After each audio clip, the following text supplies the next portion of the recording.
नमस्कार प्रिय विद्यार्थियों। आज इस वीडियो में हम हल करेंगे सत्र 2022-23 प्रति 10 प्रश्न पत्र कक्षा 10 विषय गणित। और इसका पूरा का पूरा एक वीडियो था। पूरा का पूरा प्रश्न हमने अकेले वो अलग दिखा दिया है और इस वीडियो में हम इसका सॉल्यूशन प्रोवाइड कराएंगे। तो सबसे पहले हमें देखिए, जो प्रश्न पत्र दिया होगा उसमें निर्देश दिए होंगे, समय 3 घंटे 15 मिनट। ये जो 15 मिनट होते हैं ना, ये प्रश्न पत्र पढ़ने के लिए अतिरिक्त दिए जाते हैं। इसके बाद साफ साफ लिख दिया गया है और समान निर्देश दिए हैं, तो इन सबको पढ़ लेना है। पढ़ने के बाद जो हमें करना है वो ये कि हम सीधे आते हैं प्रश्न खंड आ हल करने के लिए। ठीक, निर्देश तो आपको पढ़ना ही पढ़ना है। निर्देशों को पढ़ने के बाद आप हल करना स्टार्ट करिए। तो इस वीडियो में हम आपको पूरा का पूरा हल करके सॉल्यूशन बताएंगे किस तरीके से हल करना है। तो खैर, निर्देश आप स्वयं पढ़िए और समझिए, और वैसे भी नहीं समझें तो हमने एक अलग से वीडियो बनाया, उसमें समझा दिए हैं। ठीक है, तो वो वीडियो देखना चाहें तो लिंक इस वीडियो के डिस्क्रिप्शन बॉक्स में है, तो वो भी देख सकते हैं।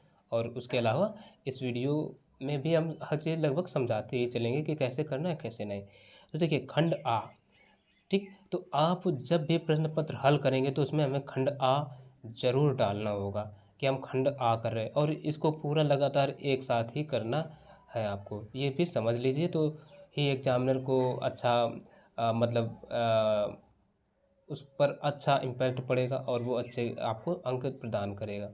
खैर, अब देखिए बहुविकल्पीय प्रश्न, और ये जो खंडा है इसमें 20 प्रश्न होंगे और प्रत्येक प्रश्न 1 अंक का होगा और इसमें 4 विकल्प दिए होंगे। तो यदि ये आपको हल करने में कोई कठिनाई हो, ना कर पाएँ, तो आप इनको लास्ट में रखिए। लास्ट में कर बाकी जो सवाल जैसे भी हल कर पाएँ उनको कर लीजिए। खैर देखिए, जैसे कि यहाँ पहला सवाल जो दिया गया है, कह रहा है एक परिमेय संख्या का दशमलव प्रसार सदैव होता है। अशांत, शांत और थर्ड नंबर जो दिए हैं वो कह रहा है उपर्युक्त दोनों या इनमें से कोई नहीं। तो इसमें जो है, देखो अब हम इसको हल करके आपको समझाते हैं। तो अब देखिए, जैसे यहाँ पर कहा है एक परिमेय संख्या का दशमलव प्रसार सदैव होता है, तो हमें पहले परिमेय संख्या पता होना चाहिए। परिमेय संख्या यानी जो अंश बटे हर के रूप में हो, ठीक है ना। परिमेय संख्या क्या होती है, यानी P/Q के रूप में होने वाली संख्याएं परिमेय संख्या होती हैं। ठीक है, ये आपको समझना जरूरी है। ये हम लिख के दिखा रहे हैं, आपको वहाँ ऐसा कुछ नहीं करना है। तो हमें ये चीज़ पता होना चाहिए, P/Q के रूप में होने वाली संख्याएं या लिखी जाने वाली संख्याएं परिमेय संख्या होती हैं जहाँ P व Q पूर्णांक है तथा Q is not equal to 0, यानी हर का मान 0 नहीं होना चाहिए। वो सबके सब क्या होंगी, परिमेय संख्याएं। तो अब देखिए, जैसे हम आपको ये चीज़ें समझा रहे हैं। जैसे हमने लिखा 1/2, इसका दशमलव प्रसार अगर 1 में 2 से भाग दें तो कितना आएगा, 0.5। इसी प्रकार से अगर हम 1/3, तो इसका भी देखो हर, यानी Q का मान 0 तो है नहीं, 3 है इसमें, तो इसका अगर भाग दें तो देखो 3 एक पहले तो भाग नहीं दशमलव, तो 3 एकम 3, फिर नहीं 3 एकम 3, 3 तिरका 9, फिर 3 तिरका 9, 3 तिरका 9। अब ये डाट डाट ऐसे चलता ही जाएगा, यानी ये शांत नहीं हो रहा है, अशांत है। तो इसका मतलब हमें 2 प्रकार से परिमेय संख्याओं का जो दशमलव प्रसार है मिल गया। तो हम कह सकते हैं अतः परिमेय संख्याओं का दशमलव प्रसार। तो जब हमें देखो इतनी चीज़ पता हुई तो हम कह सकते हैं अतः परिमेय संख्याओं का दशमलव प्रसार उपर्युक्त दोनों प्रकार का होगा। उपर्युक्त दोनों प्रकार कौन, ये अशांत व शांत, दोनों प्रकार का हमें मिला। देखो शांत और ये अशांत हुआ, तो दोनों प्रकार का हुआ। तो जो विकल्प तीसरा है तो वही तो फिर सही होगा, यानी विकल्प तीसरा उपर्युक्त दोनों। ठीक, इनमें से कोई नहीं की तो बात ही नहीं बनती है, तो इसलिए यही हम लिख सकते हैं, उपर्युक्त दोनों आंसर। ठीक, ये हमने ऐसे समझाने के लिए लिखा है, आप केवल सीधे आंसर लिख सकते हैं, समय बचेगा इसमें आपका। तो चलिए अगला नंबर इसका अब हम देखेंगे। तो अब देखो, जैसे दूसरा तो और ये मान के चलिए खंड आ कर रहे तो ये डालना बहुत ही ज़रूरी है ताकि एग्जामिनर अच्छे से समझ सके। ये गलती करेंगे आप कि खंड आ नहीं डाल रहे तो उसको कन्फ्यूजन होगी और नंबर निश्चित तौर पर काटेगा। ये बात आप मान के चलिए, ठीक है। तो अब हम जैसे इसका पहला सवाल हल हुआ, अब दूसरा देख रहे हैं। कह रहे एक शून्येतर परिमेय संख्या और एक अपरिमेय संख्या का गुणनफल सदैव होता है। चार विकल्प दिए, सदैव अपरिमेय संख्या, सदैव परिमेय संख्या, परिमेय या अपरिमेय संख्या या एक, ठीक। तो अब हम इसको आपको एक एग्जाम्पल के तौर पर समझाते हैं। हालांकि विकल्प ये जो पहला है ये सही होगा। कैसे होगा इसके लिए आप समझ लीजिए। जैसे अब हम देखो ले रहे हैं, भाई हमें तो आंसर टिक करना है, ये कर देंगे, लेकिन यहाँ समझिए। जैसे अंडर रूट 2 एक कैसी संख्या है, एक अपरिमेय संख्या है, इनटू हम चलो ले लेते हैं 3 कैसी है, ये परिमेय है। तो इन दोनों का अगर गुणा कराएं जो कि क्या आएगा 3 अंडर रूट 2 आ जाएगा। अब ये पूरे का पूरा ये पूरी एक संख्या बन गई जो कैसी संख्या हमें प्राप्त हुई, अपरिमेय। अपरिमेय मिली ना, तो इसका विकल्प कौन सा सही होगा कि कोई भी संख्या परिमेय तथा अपरिमेय का गुणा कराइए तो सदैव अपरिमेय आएगा। अच्छा, यहाँ एक जो शब्द आया शून्येतर, शून्येतर का मतलब है नॉन नेगेटिव, यानी जो मतलब नहीं, शून्येतर मतलब जो शून्य ना हो, नॉन जीरो नंबर, ठीक है ना। नॉन जीरो का मतलब है शून्येतर, ठीक। किसी भी नॉन जीरो यानी जीरो ना हो तो वो कैसा परिमेय होगा या अपरिमेय। तो देखो हमने 3 और 2 लिए, ये जीरो तो है नहीं, नॉन जीरो है ना, तो ये समझ लीजिए। तो अपरिमेय अपरिमेय ही होगा सदैव। तो इसका आंसर विकल्प कौन सा हो जाएगा, फर्स्ट। यानी तो हम कह सकते हैं फर्स्ट सदैव अपरिमेय संख्या, अपरिमेय संख्या, और यही आंसर हो जाएगा। तो इसका आप तीसरा नंबर देखिए।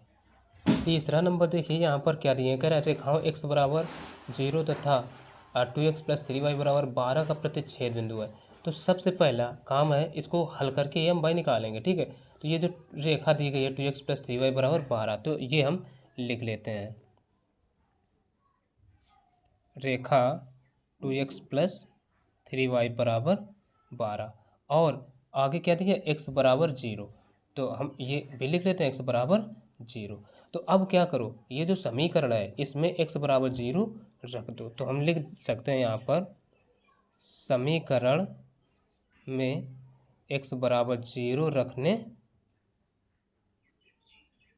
पर, चलो रख दो, तो ये आ जाएगा 2x प्लस का 3y बराबर 12 है ना, जो रखना है। तो x बराबर 0, तो 2 इंटू 0 प्लस का ये 3y बराबर 12, तो ये तो पूरा का पूरा पर 0 हो जाएगा। तो 0 प्लस 3y बराबर 12। तो अब देखो ये 0 ख़त्म, उसका कोई महत्व ही नहीं है, तो इधर से बचेगा 3y बराबर 12। तो यहाँ से y बराबर आ जाएगा 3 चौको 12, 4 आ जाएगा भाई, 3 गुणा में इधर बट्टे में आएगा, तो 3 चौको 12, यहीं काटना चाहो तो 3 चौको 12, तो y बराबर 4। यानी हमसे पूछा क्या, तो रेखा का प्रतिच्छेद बिंदु, प्रतिच्छेद बिंदु यानी x और y के वो मान नहीं होंगे जो प्रतिच्छेद बिंदु कहलाएंगे। तो हम कह सकते हैं अतः प्रतिच्छेद बिंदु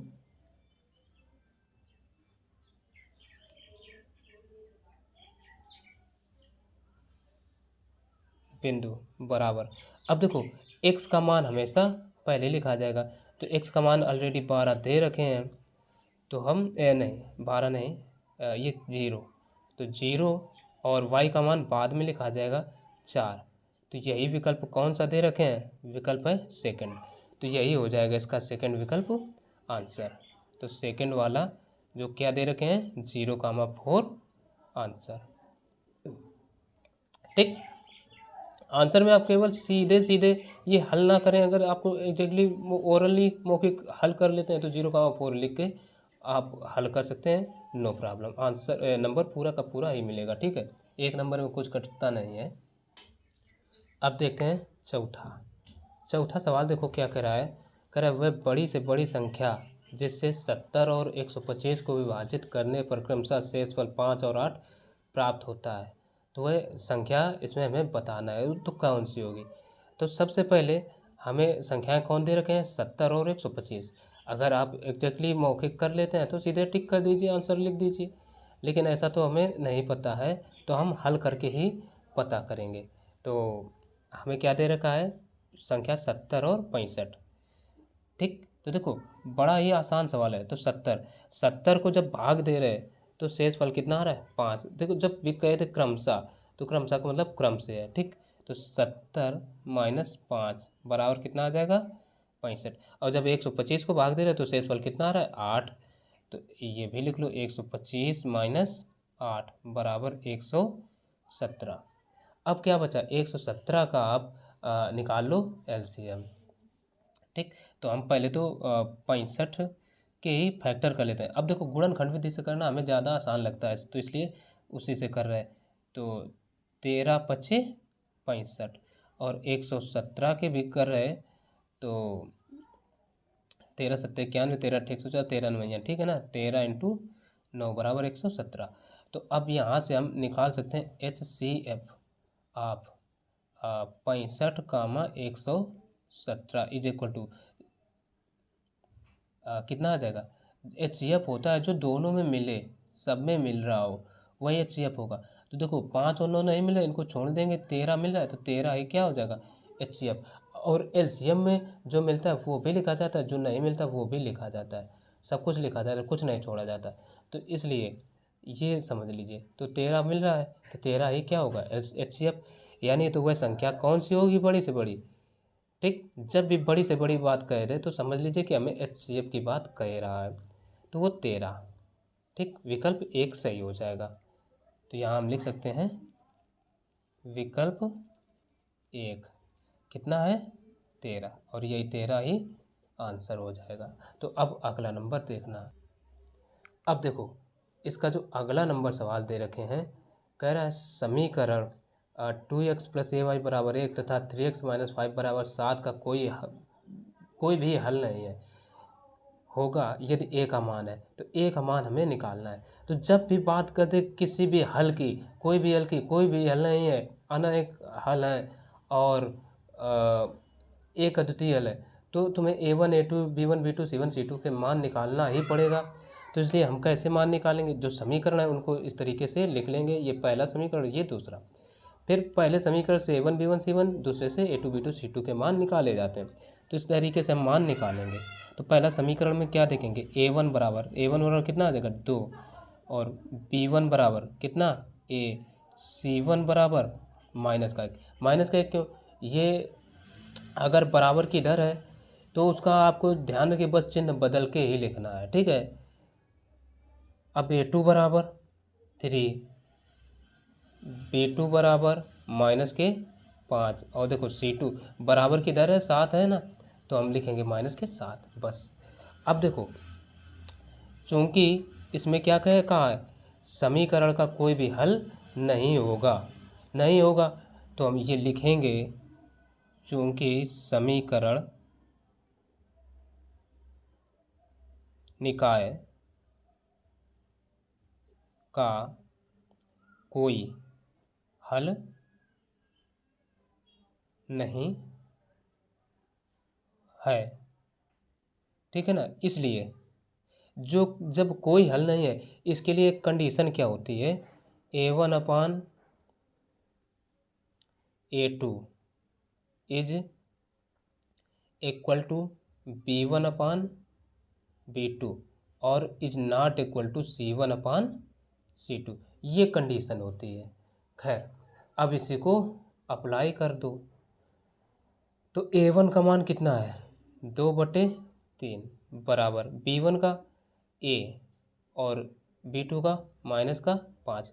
अब देखो गुणा करा तो तिरक, इसका इधर गुणा होगा तो 2 पंचे 10, तो 10/3। अब हालांकि इधर माइनस है तो माइनस का भी तो गुणा इधर आ जाएगा, तो माइनस 10/3 बराबर A। यानी अब ये देखो ये कौन सा ऐसा इसमें विकल्प कोई दिए हैं, माइनस का 10/3, ये थर्ड विकल्प हमें दे रखे हैं, तो यही हो जाएगा इसका आंसर। तो हम इधर लिख सकते हैं विकल्प थर्ड -10/3, यही इसका आंसर। यहाँ हम हल करके दिखा रहे हैं, बाकी आपको ऐसे ही आ रहे हैं तो समय बचाइए और 1-2 मिनट में पूरा का पूरा ये सवाल हल कर लीजिए। अब देखिए छठवां कह रहा है द्विघात समीकरण 2x² - 4x + 3 = 0 के बारे में निम्न कथनों पर विचार कीजिए। ए कह रहा दिए गए समीकरण का विविध कर शून्य से कम है। बी समीकरण का कोई मूल वास्तविक नहीं है। सी समीकरण का विविध कर शून्य है, समीकरण के मूल वास्तविक है। अब देखो मूल और विविध कर की बात की है तो यहीं से आपको अनुमान लगा लेना है कि विविध कर तो हमें ज्ञात करना ही है।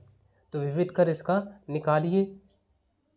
तो इस तरीके से हम समीकरण लिख लेंगे। समीकरण को अब लिखने के बाद क्या करेंगे, A1 B1 C1 के नहीं A2 A B C के मान निकालें। तो A का मान क्या होता है, जो x² का गुणांक होता है वो A होता है।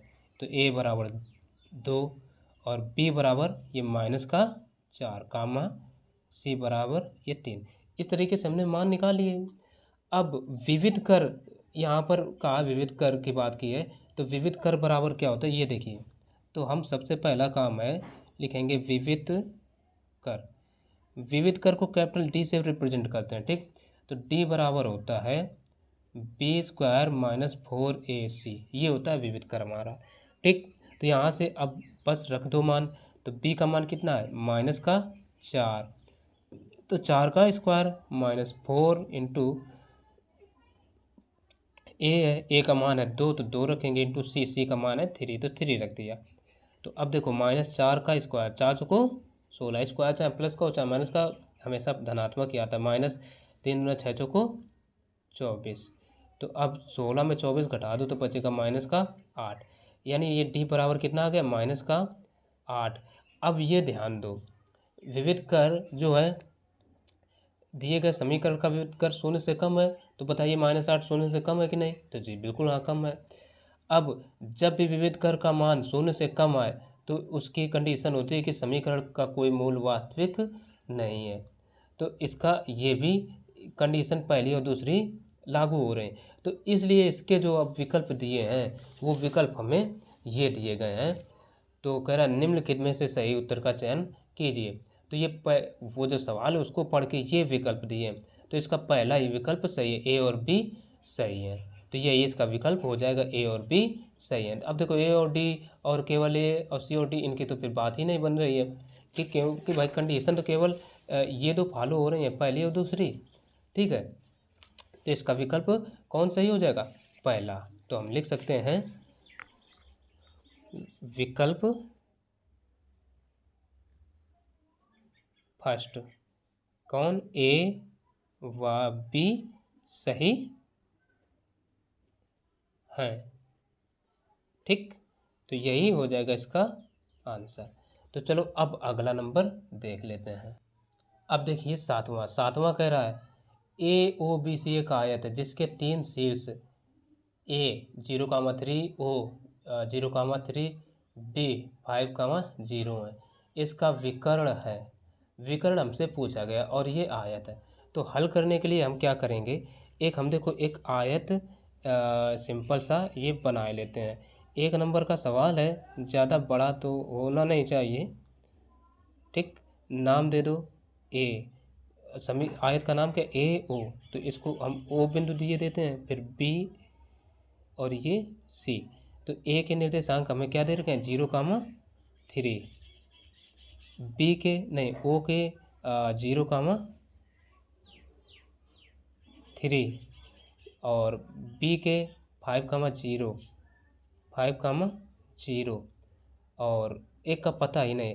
खैर हमें अब निर्देशांक जिसके पता है उसी विकर्ण को मिला दो।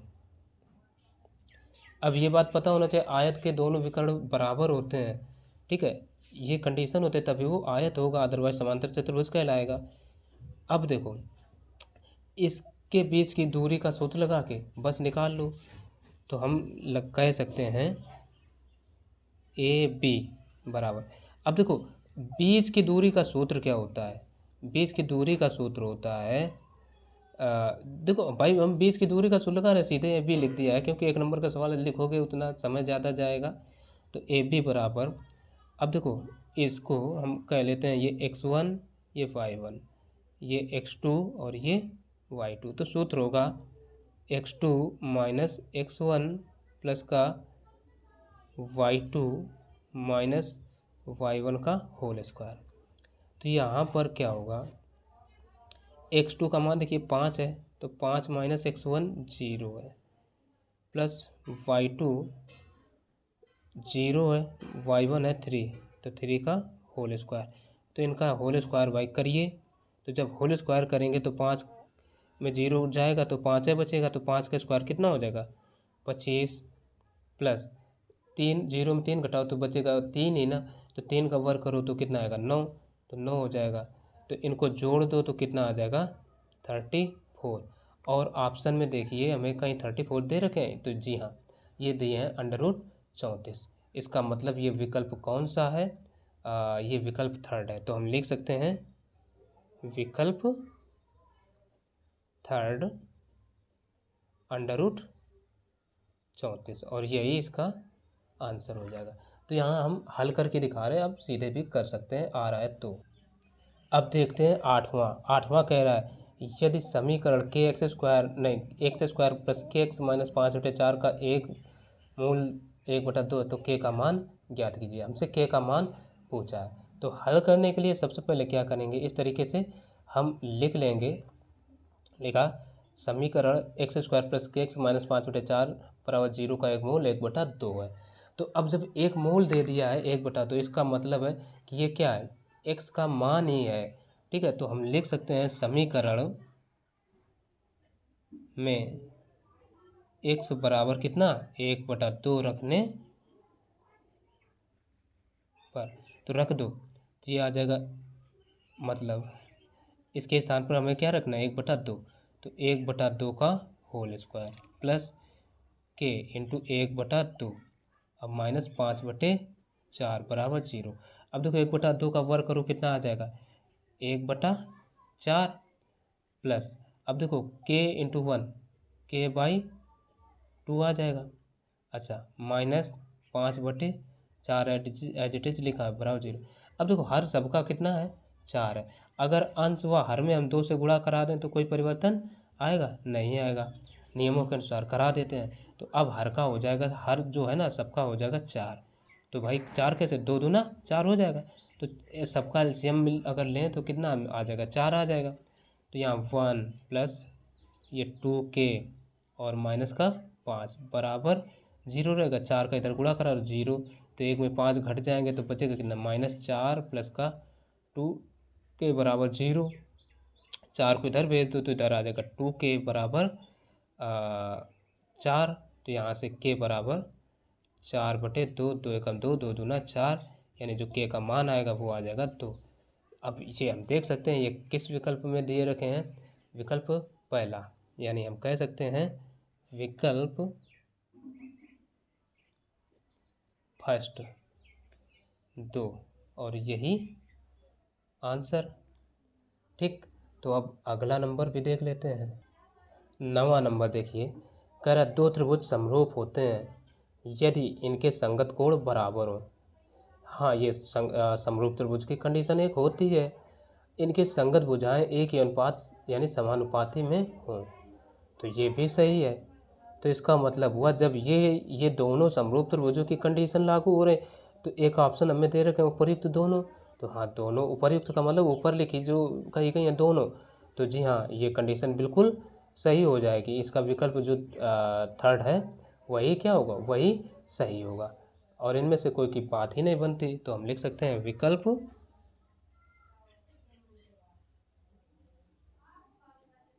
थर्ड उपर्युक्त दोनों। ठीक, यही क्या हो जाएगा आंसर। अब हम 10वां नंबर देखते हैं। अब 10वां नंबर कह रहा है यदि एक समकोण त्रिभुज ABC में कोण C बराबर 90 अंश AC बराबर 3 सेंटीमीटर और BC बराबर 4 सेंटीमीटर, तो बिंदु C से जाने वाली माध्यिका की माप है, और ये हमें विकल्प दे रखे हैं। तो ये सवाल हमारे ख्याल से तो बड़ा अच्छा है, और चलो इसको हल करके हमें पता चलेगा कि माप क्या होगी। सबसे पहले देखो हम क्या करते हैं, एक त्रिभुज बना लेते हैं।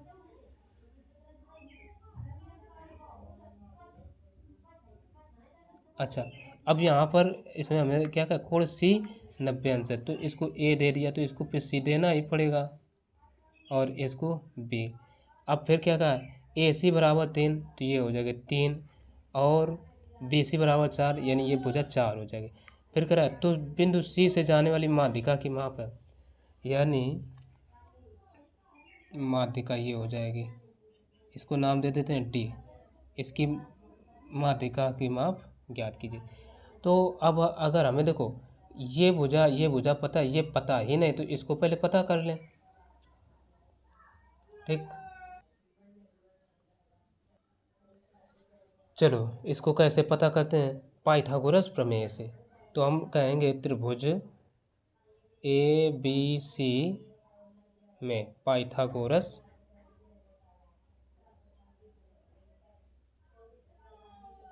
प्रमेय से, चलो अच्छा पाइथागोरस प्रमेय लगाओ भाई। तो अब देखो ए बी सी, तो इसमें देखो 90 अंश के सामने वाली भुजा क्या होती है, सदैव कर्ण होती है। तो कर्ण का वर्ग, पाइथागोरस प्रमेय याद रखिए भाई, कर्ण का वर्ग बराबर लंब का वर्ग प्लस आधार का वर्ग। तो कर्ण क्या है, ए बी है, तो ए बी का स्क्वायर बराबर लंब देखो ए सी यानी 3 है, तो 3 का वर्ग प्लस बी सी ये आधार है ना, तो 4 का वर्ग।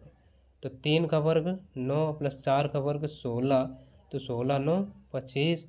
तो ए बी, यहाँ से ए बी स्क्वायर बराबर 25 आ गया, तो ए बी बराबर इसका वर्गमूल ले लो, तो कितना आ जाएगा 5 सेंटीमीटर आ गया।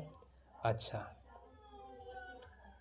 अब यहाँ से तो कहा हमसे क्या, तो बिंदु सी से जाने वाली माध्यिका की माप ज्ञात कीजिए। अच्छा भाई, अब ये भी कोण कितने अंश का बनेगा, 90 अंश का। ऐसा हम भाई क्यों कह रहे हैं, क्योंकि ये जो माध्यिका होती क्या है, सामने की भुजा को समान दो भागों में बांटती है। जो समान दो भागों में बांटेगी, ये 5 है, तो 2.5 इधर और 2.5 इधर, तो इसका मतलब है कि ये समकोण बनेगा। ठीक, जो समकोण बनेगा, क्योंकि जब बराबर भुजाओं को बांट रहा है, यानी बीचों बीच आ रहा है, ठीक है, इस भुजा के, तो ये माध्यिका ही कहलाएगी। ठीक, ठीक है भाई, ये समकोण बनेगा। समकोण बनने का मतलब है कि हम इसमें भी पाइथागोरस प्रमेय लगा दें और निकाल लें। ठीक, तो त्रिभुज बी डी सी लिए लेते हैं। ठीक, अब देखो त्रिभुज बी डी सी में पाइथागोरस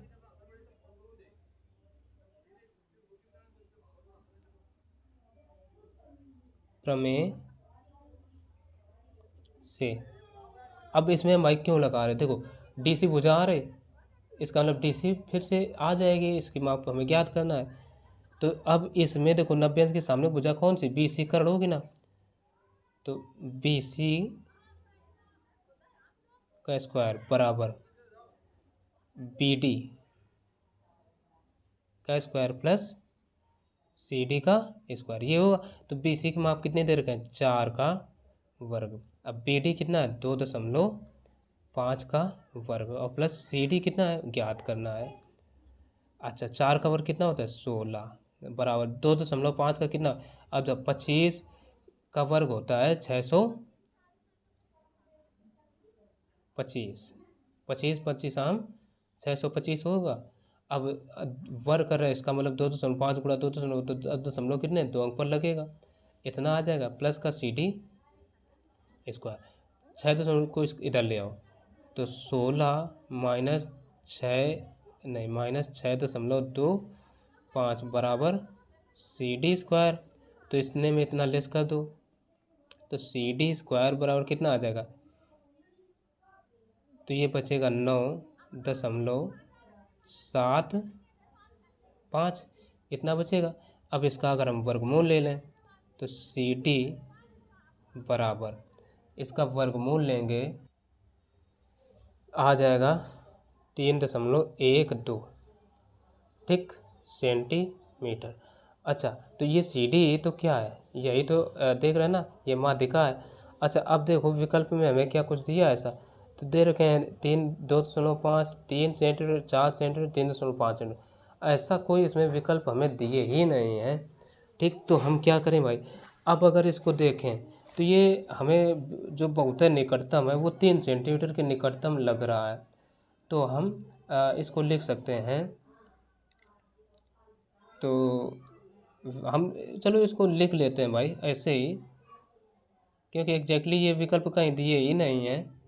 विकल्प सेकंड 3 सेंटीमीटर, और हम ये चीज़ लगभग एक ज़रूर लिखे दे रहे हैं, क्योंकि भाई हमारा तो पूरा पूरा नहीं आया ना। बस ये हमने ऐसा क्यों लिखा, क्योंकि ये 3 के निकटतम ज़्यादा लगा, तो इसलिए हमने लिख दिया। तो यहाँ पर हमने 10 सवाल इस वीडियो में बताए, और बाकी के जो 10 सवाल होंगे अगले वीडियो में बताएंगे इसके वो विकल्प ही। तो वो वीडियो देखने के लिए इस चैनल को सब्सक्राइब कर लेना, और बेल आइकन को ऑल पर प्रेस करके रखना, ताकि जैसे ही वो वीडियो अपलोड होगा तो उसका नोटिफिकेशन आपको तुरंत मिल जाएगा। और इस वीडियो के डिस्क्रिप्शन बॉक्स में उस वीडियो की लिंक भी दे दी जाएगी, तो वो वीडियो वहाँ से जा कर के भी आप देख सकेंगे। तो चलिए मिलते हैं फिर अगले भाग को लेकर के, तब तक के लिए नमस्कार।